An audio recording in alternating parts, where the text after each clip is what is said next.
Many thanks again for joining us on today's program, Meet the Candidates and Their Political Parties on Independent Television and Radio.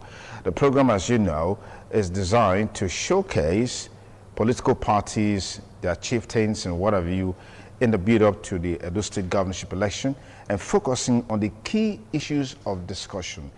The essence is to help the people of Edo State make a very, very firm decision as far as the governorship election is concerned. We're looking at a wide range of key issues that is there in the public space, so you can separate the facts from the gamut of information that is out there. Today program we focus on the agricultural sector with a special attention on the agripreneur program of the Edo State government. So today we have in the studio the special advisor to the state governor on agriculture, forestry, and food sustainability, Prince Joe Okojie. Prince, many thanks for joining us on the program. Thank you for having me.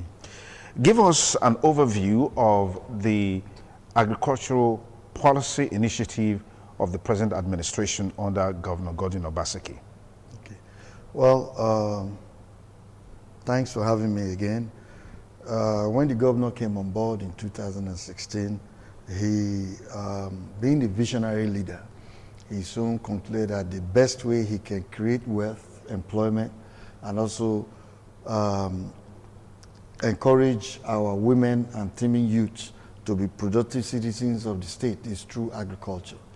So the first thing he did was to make sure that he create an environment where there will be a paradigm shift from the agriculture the form of agriculture that we practiced at that time and the ones that our forefathers practiced, which is agriculture where we're using hoes and machetes.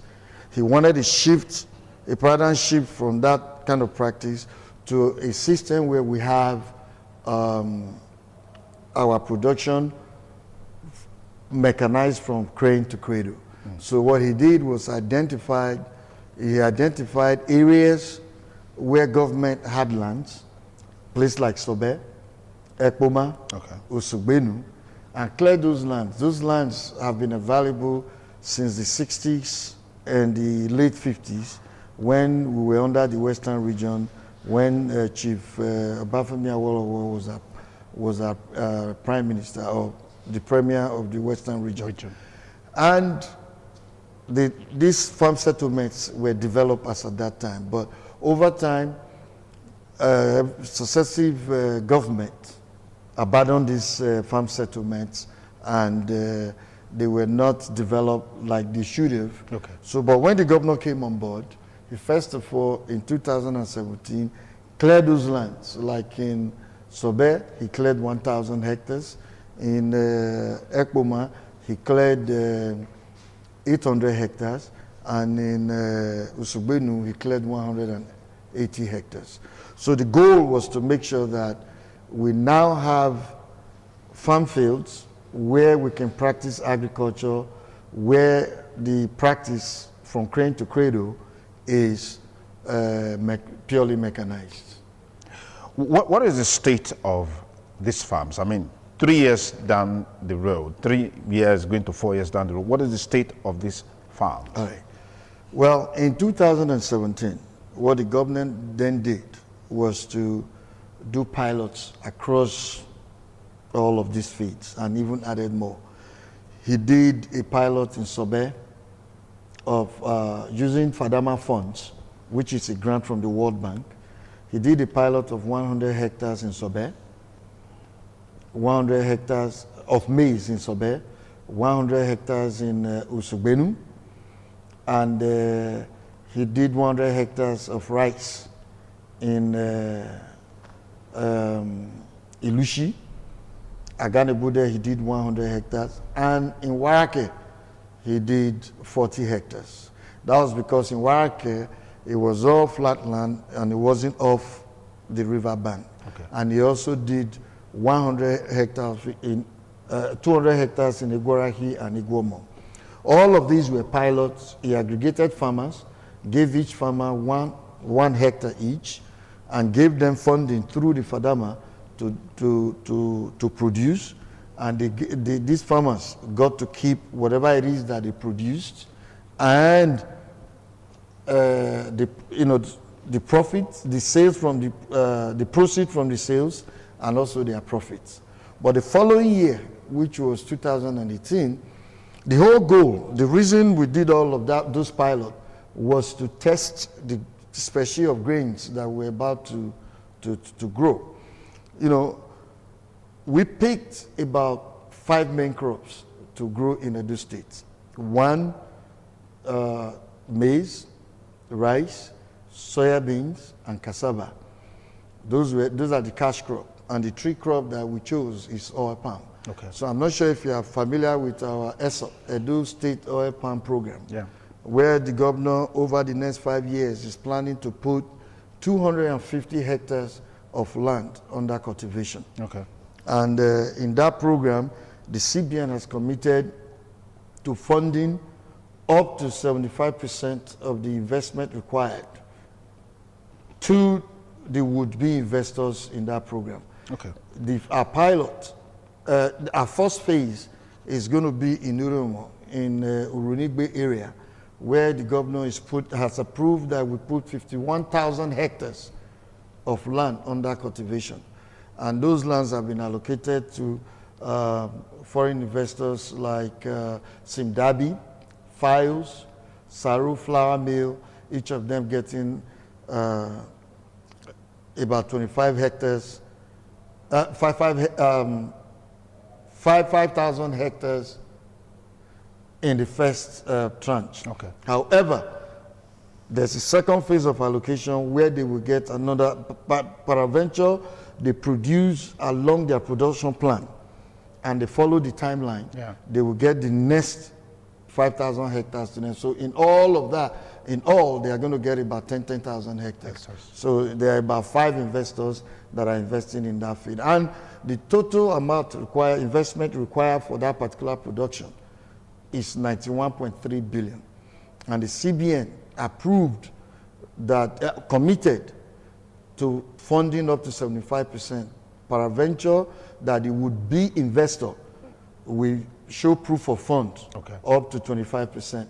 So that would be the equity contribution. Fantastic. I wanted to find out from you, these agricultural activities that the state has designed and is implementing, to what extent has it impacted on the food availability or sustainable food in Edo State? Well, I would say it has, especially in 2017.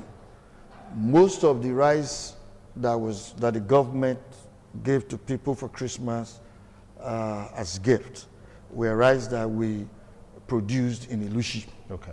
They were produced in Ilushi and milled in Uboha by a company called Agrotech. Okay. And we bought the milled product from Agrotech. And that was, at that time, a bag of rice was selling for between 19 and 21,000. And the ones that we produced in the States and were milled at Uboha were selling for 14,000 per 50 kg bag. Okay. So I would say, in my view, it has impacted, especially in the area of grains. Okay, if you look at our soya beans production and our maize production, I'm not sure if you're aware, last year the governor supported the livestock program that produced a total of 125,000 birds, broilers, that were sold within the state. And when those products were in the market, it brought down the price of birds significantly. So we use, that's because we were able to sell our soya beans production and maize to Olam, who turned them into animal feeds for livestock production. Okay. So I would say it's like a total turnkey project. But you see, whenever you're starting a new project, you go through a teaching phase and a learning curve. But my belief is that I haven't done this now for 3 years consecutively. This year is our 3rd year. Remember I told you in 2018 we did a pilot. Yeah. In 2019 we scaled up. And this year we further scaled up. So we are still producing as we are today, as we are going on now. And we are just about harvesting our first rice feed now in Ilushi and Aganebude. Those were the ones we planted about 95 days ago. So we are harvesting them now. And I can tell you that we will have quite a bit of, quite a quantity of rice in the market. Okay, what do you say about some talks in some quarters that a number of people who went to agriculture with a promise of support, that is the off-takers now, that many of them are stranded in the sense that after harvesting, they don't know where to take their harvest to for sales and stuff like that? Well, I don't, nobody has complained about that to me because the way the state project and program is designed is such that we produce to meet the need of the off-takers. Before we start producing the feed, we have a tripartite agreement signed between the state, the off-taker, and the farmers. Okay. And we produce to suit that off-taker, from the species to the way and method that we should farm that particular crop. Okay. So, and at the end of the day, the off-taker always and often come to the farm gate to pick up their So there's always a ready market? We will not produce if we have not signed an agreement with an off-taker. Fantastic. Yeah. If you just join us, the program is to meet the candidates and their political parties. Today on the program, we're featuring the Special Advisor to the State Governor on Agriculture, Forestry and Sustainable Food, Prince Joe Okojie, giving us insights into the agripreneur program of the state government. A while ago, you mentioned ESOP, which is the state government's project on the oil palm sector. And you also talked about the fact that extensive work has been done, partnerships have been entered into just to see that phased expansion from 5,000 to 10,000. There is an allegation of about 68 billion naira fraud. What is the meat, or what is the fact in this issue? What is the true position with that? Well, I have appeared in several TV programs lately, and this has been a recurring question. The truth is, when we launched the program sometime last year, November last year, the CBN governor was our guest of honor. In fact, he was the governor, he was the person that launched the ESOP program. ESOP is the Edo State Oil Program. He launched the program, and impressed with the program, he committed to financing the program up to 75% of the phase 1. Like I mentioned earlier, phase 1 of the program is about 51,000 hectares in Uronugbe and Sakomba area of the Oriomo local government area. And the total investment required for that particular phase 1 is 91.3.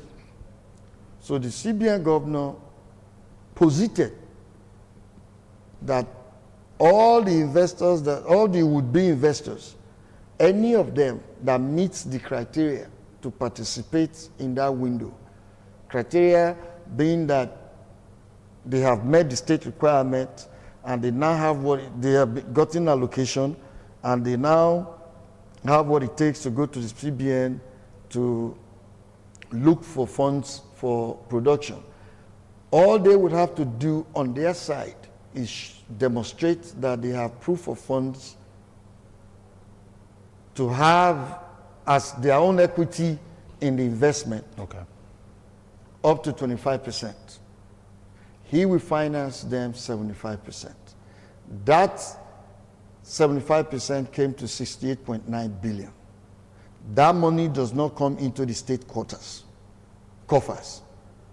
Rather, that money is in CBN. You would have to, after the state allocates the land to you, and CBN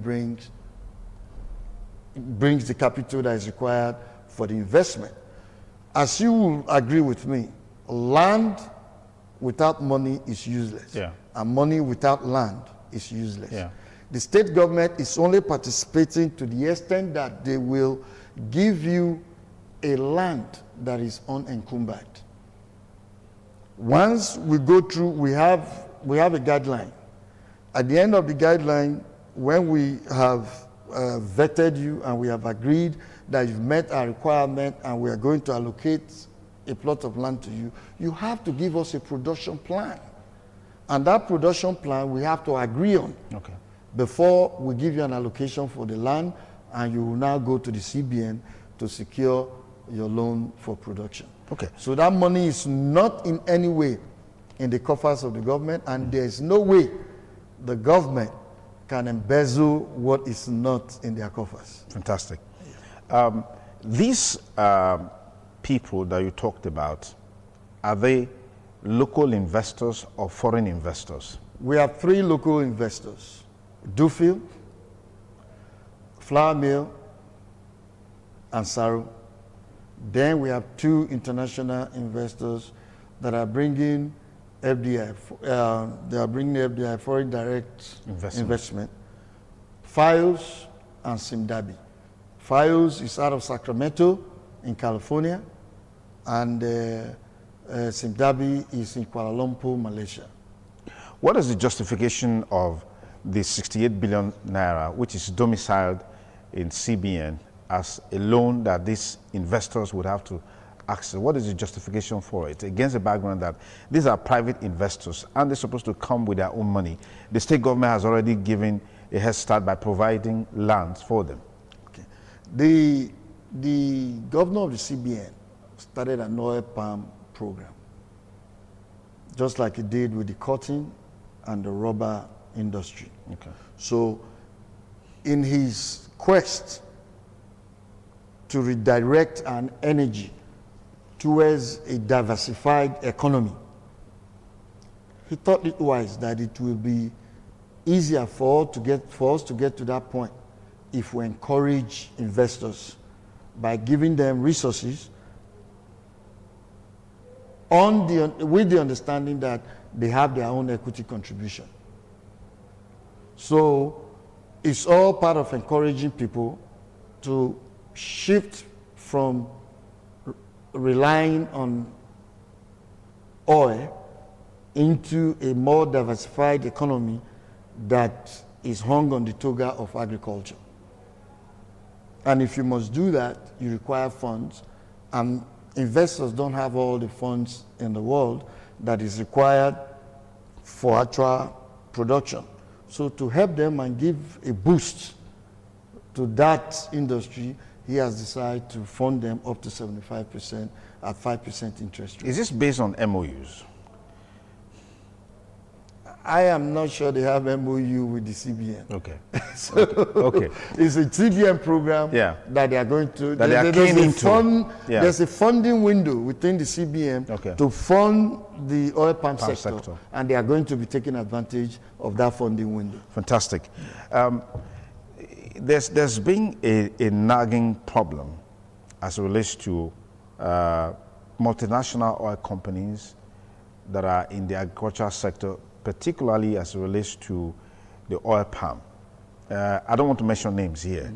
One of the major nagging issues is the issue of land grabbing by multinational oil companies that are into palm oil production, even in Edo State, which has brought constant friction between the host communities and the palm oil companies. doesn't this look like an extension of that scenario where these companies can go beyond whatever land has been given to them to operate and start grabbing community lands and bringing constant friction between them and their host communities? Well, I wouldn't want to delve into all those allegations, but Okay. I will just try to remind you of what I said about the ESOP. Okay. Under the ESOP program, we'll give you a contiguous space. We map out a contiguous space, like we have mapped out a contiguous space of 51,000 hectares, parcellated them into 5,000. Okay. So, if you recall, I said we will agree on the production plan. If you follow the production plan and meet your timeline, the next 5,000 hectares to your allocation will now be given to you for expansion. Okay. And all you can get under this program is a maximum of 10,000 hectares. So, on the ones that you referred to, my limited knowledge about that is that I don't think it's possible for any oil palm company to go into a land that is not allocated to them and they don't have a CFO. It's not possible. If they are cultivating any particular piece of land, bear in mind that they have CFO. But for whatever reasons that I cannot explain, they seem to be running into issues with the host community. Host community, which is why under the ESOP program, there's a window for the host community to participate.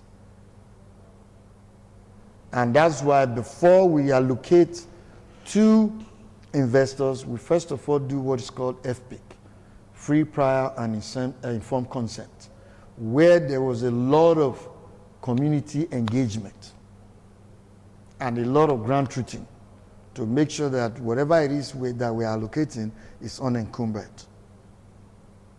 and that you can come in there and start production right away. So in this program, if we give you a total of 10,000 hectares, you as the oil palm estate developer, you are entitled to 70%, which is 7,000 hectares. The other 30% goes to the host community and other smallholders that are interested in oil palm production. And the oil palm estate developer will now take whatever it is that you are producing. So are you saying both the host community people who are interested in developing palm oil, they will operate side by side with the private investors? They have a window. If you go to the oil palm estate, you will not be able to tell what belongs to the host community or what, because they are going to apply the same technology. That's part of the agreement of getting the. That's part of the guideline for getting your allocation in any particular host community. Okay, in all of this, what is the projections in the nearest future for agriculture in Edo State? Well, we've been talking about the oil palm. Are you asking specifically about the oil palm? Generally. Or agriculture in general? Generally. Well, for me, just this year alone, let me first of all take you back so that you understand the two agricultural programs that we are running. One is the Agripreneur program, which I touched on a little bit. The other one is the Independent Farmers Initiative, IFI. Under the Agripreneur program, the government take contiguous space of land. Okay. The major risk factor, which is clearing the land. They clear the land on behalf of any host community and aggregate the people in that community that are farmers to come and farm it and give them anywhere from, depends on the particular crop that we are farming. If it's cassava, we give a maximum of 3 hectares And if it's maize or rice, we give a maximum of 5 hectares. Like in Uria, for instance, in Edo Central, where you and I are from, we have 1,000 hectares where the governor, the major risk factor, aggregated 500 women and gave each woman 2 hectares. And at the same time, funded them from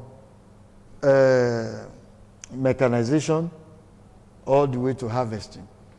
And above all, he gave them access to market.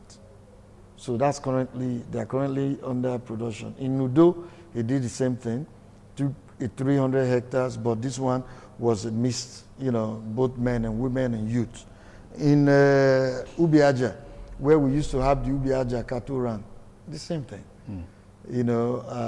Aggregated men, women, and youth, and cleared 360 hectares of land and gave them portions to farm. And he did the same thing in Irua, in Usugwenu, 180 hectares of rice, where we are cultivating 100 of land where we are cultivating maize. Okay. Did the same in Agbede, did the same in Aganebode, Warake, and did the same in Afuze. And he even did the same here in Obayato. If you go, I don't know if you're familiar with Ute Farm. In Ute Farm, he aggregated 70 farmers that he gave 1,000 fingerlings. In Temboga, the same thing. We have 100 farmers that he gave 1,000 fingerlings. And in ADP on Airport Road, he developed 100 ponds for our Libya returnees. 100 of them, each of them getting one. Those ones have finished their first production cycle. They are on their second production cycle now. So that's how we've done it across the 3 territorial districts. In Obayato, there's 300 hectares of maize where we aggregated, of maize where we aggregated different farmers to come and farm. In Ilushi, we have Ilushi 1, Ilushi 2, each of them 300 hectares. So he's developed farm fields across the length and breadth of the state. Now, that's under the agripreneur program. The IFI works a little differently. Under the IFI program, he goes to independent farmers that are already farming on their own. He's built warehouses and their inputs like improved seedlings, agrochemicals, fertilizers, and he opened a mechanization hub in ADP. So they go to you, he mapped out, he was able to aggregate over 4,000 farmers across the state that are farming independently. He goes to these farms, help them increase their production by giving them, if you are farming cassava, maize, rice, give you improved seedlings, fertilizers, agrochemicals, and also take tractors to you to help you clear the nearby land, so that if you were farming 1 acre before, we can now make you farm up to 1 hectare. If you are farming 2 acres, 2 hectares, so on and so forth. So what happens with the harvest? The harvest for the independent farmers. We built warehouses in ADP. The harvest for the independent farmer, the state will offtake and put in our food banks. But the harvest for under the agripreneur program is already be tied to each off-takers. Fantastic. Yeah. How does this resonate with the people for Obaseki's re-election bid? Well, for those farmers who are actual farmers that want to do the work, they are very excited about it. I don't know if you watched some of Obaseki's campaign when he went to places like Aganebode, Warake, and also Agbede, where people were eager to come on stage to come and testify as to how they have benefited from this program. So, and it was, it was shown live on because many people were streaming on on social media. So for those that want to do the work that he has come to their aid, they are very excited about the program. But we also have the issues of other persons looking at this whole initiative as just government largesse. They want the money, but they don't want to do the work. They are not really interested in the actual production. Okay. We have those problems. But my take is, by the time we've done this for quite a number of time repeatedly, it will sink in that, look, this is not just another government largesse. Okay. If the re-election bid of the state governor were to be determined based on the things you said on, as achievements with the agricultural sector, would you say is enough to deserve a second term? For me, coming from the background that I have, the only way you can survive as a community is when you are productive. You cannot fold your hands and expect manners to fall from heaven. With the agripreneur program, the governor has clearly demonstrated that he's interested in productivity. For us to survive as a state, we must be productive. So for that reason, I think he needs to come back, sustain whatever it is that he's doing today, continue to encourage productivity, and continue to encourage people to be productive citizens of Edo State. And that's the only way we can expand our GDP. I can recall when we were kids, there were farmers in my hometown in Uromi that had 5, 6, 7 wives and about 47 kids. And most of those kids went to school abroad. And I can mention them. There's a gentleman in this town. They call him Juju Man. Juju Man went to school in San Diego. His father was a farmer in Uromi. And in his family, we had professors and doctors and lawyers, and the man had about 40-something kids. They were all graduates. And he put all of them through school, anywhere they wanted to go to school in the world.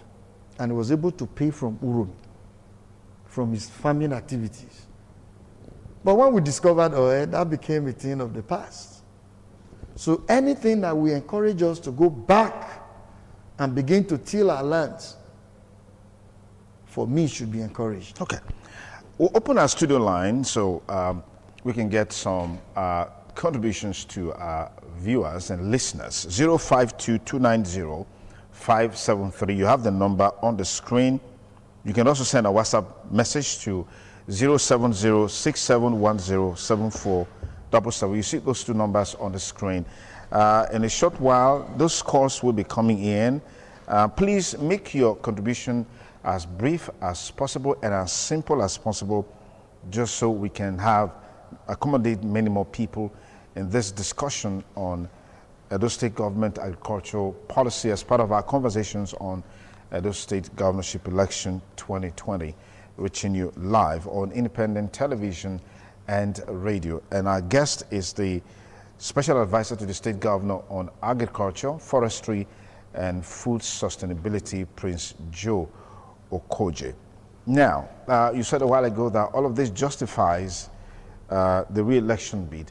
What is your assessment of the public perception of all of these in relation to Edo State Governorship Election 2020? Well, for me, I mean, from where I sit, I think the general populace, I think the general populace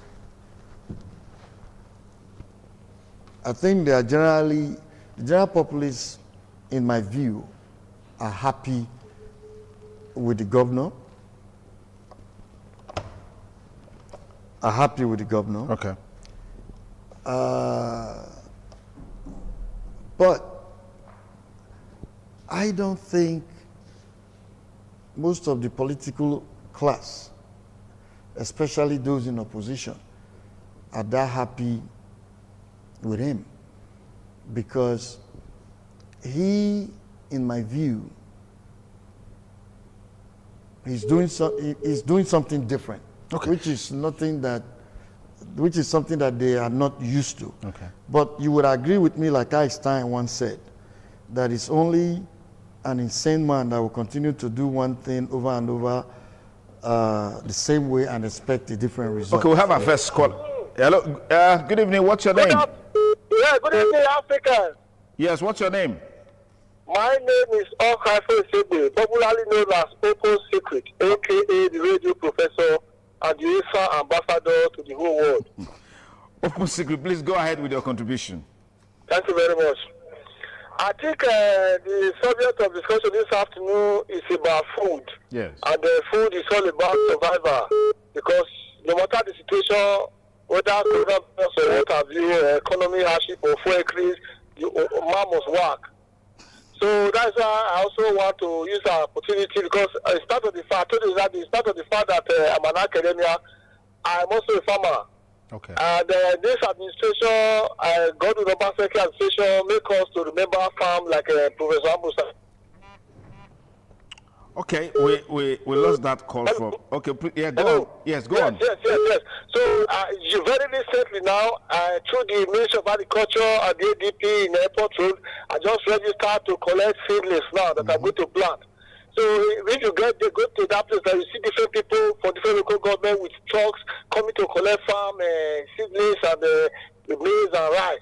So the government is actually trying, and he deserves to go back so that he can consolidate on this.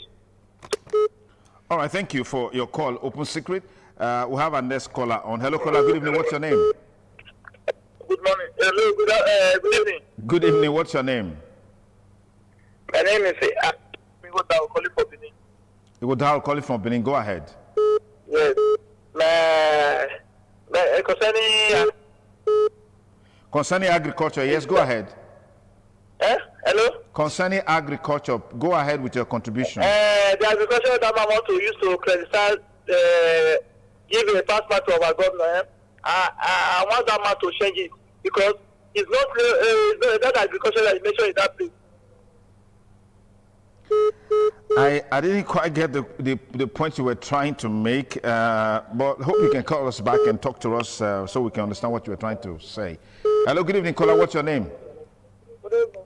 Yes, good evening. What's your name? This Isaiah from Edo Central. Okay, Isaiah, go ahead. What your guest have just said is the main truth. The word that is said in Edo Central is correct, especially in the area of the independent farmers. So I'm even involved as an extension agent, even I'm being paid for it, for bringing out those farmers, or wherever they are. So no truth is bitter. The governor is actually trying. So thank you very much. All right, thank you, caller. Thank you for your contribution. Hello, caller. Good evening. What's your name? Good evening. What's your name? What's your name? Where are you calling us from? Tell us your name and where you're calling from. Yes, good evening. Please turn down the audio level on your TV or radio. Turn it down. Hello, caller. Tell us your name and where you're calling from so we can hear you loud and clear. Hello, good evening. What's your name? Hello? Yes, good evening. Please turn down the audio level on your TV or radio. Okay. Yes, what's your name and where you calling from? All I want to say is that I want to thank the special advisor for what he has said. Okay. And the truth of the matter is that this governor is sent to this state by God to come and help us. And I want to appeal to all our citizens. Okay, I don't know if your credit got exhausted, but we got the point that you raised. Hello, caller. Good evening. What's your name? Please turn down the audio level on your TV to remove the echo. Hello, good evening. Yes, good evening. What's your name? I'm Friday, calling from Ovia Notice. Friday from Ovia Notice. Go ahead, Friday.